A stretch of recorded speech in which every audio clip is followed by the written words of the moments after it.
बहुत समय पहले उड़ीसा के पवित्र नगर पुरी में राजा इंद्रद्युम्न का राज्य था, जो भगवान विष्णु के अत्यंत परम भक्त माने जाते थे। उनके मन में एक ही इच्छा थी, धरती पर ऐसा भव्य मंदिर बनाना जहां स्वयं भगवान अपने दिव्य रूप में विराजमान हो और सभी भक्त उनके दर्शन कर सके। एक रात राजा को एक अद्भुत स्वप्न आया, जिसमें एक दिव्य आवाज ने कहा कि समुद्र के किनारे एक पवित्र लकड़ी प्रकट होगी, जिसे दिव्य दारू कहा जाएगा। उसी से भगवान की मूर्ति बनाई जानी चाहिए। सुबह होते ही राजा ने अपने सैनिकों और पुरोहितों को समुद्र तट पर भेजा। कुछ समय बाद उन्हें सच में एक अद्भुत, चमकदार और रहस्यमयी लकड़ी मिली, जिसे देखकर सभी आश्चर्यचकित रह गए।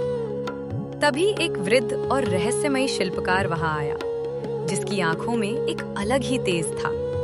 उसने कहा कि वह इन मूर्तियों को बना सकता है, लेकिन एक शर्त पर। वह एक बंद कमरे में अकेले काम करेगा और जब तक उसका काम पूरा न हो, कोई भी दरवाजा नहीं खोलेगा। यदि किसी ने यह नियम तोड़ा, तो वह तुरंत वहां से गायब हो जाएगा। राजा ने उसकी शर्त मान ली, क्योंकि उन्हें विश्वास था कि यह कोई साधारण व्यक्ति नहीं, बल्कि स्वयं भगवान की लीला है। दिन बीतते गए, फिर हफ्ते गुजर गए, लेकिन कमरे के अंदर से कोई आवाज नहीं आ रही थी। रानी को चिंता होने लगी कि कहीं उस वृद्ध शिल्पकार के साथ कुछ अनहोनी तो नहीं हो गई। उन्होंने बार बार राजा से दरवाजा खोलने की विनती की, लेकिन राजा अपने वचन को निभाना चाहते थे। अंततः रानी की चिंता और उत्सुकता इतनी बढ़ गई कि उन्होंने राजा को मना लिया। जैसे ही दरवाजा खोला गया, सब लोग अंदर का दृश्य देखकर स्तब्ध रह गए। वह रहस्यमयी शिल्पकार वहां से गायब हो चुका था और सामने भगवान जगन्नाथ, बलभद्र और सुभद्रा की मूर्तियां थीं, लेकिन वे पूरी तरह से पूर्ण नहीं दिख रही थीं। उनके हाथ पैर अधूरे थे, जैसे काम बीच में ही रुक गया हो।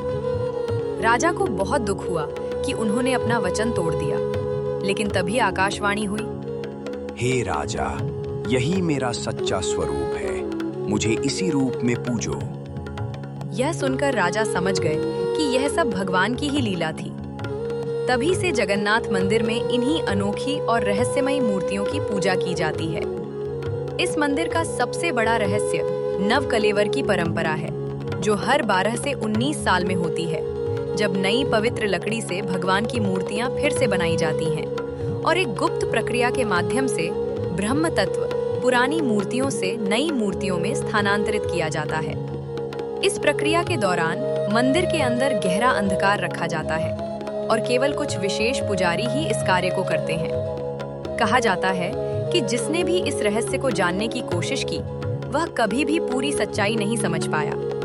यही कारण है कि यह मंदिर आज भी एक अनसुलझा रहस्य बना हुआ है और लाखों भक्त यहाँ आकर इस दिव्य चमत्कार के साक्षी बनते हैं।